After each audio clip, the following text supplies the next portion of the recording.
How to archive highlights on Instagram. Hello everyone, this is Sabrina here to help you today. So without any further ado, let's get right into the video. First, launch your Instagram application. Now, go to your profile icon. Here you will see I have some highlights.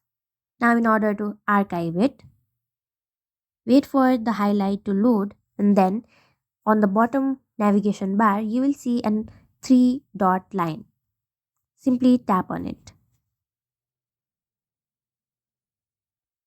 Now here you will see an option remove from highlight, but you won't see the option of archiving it.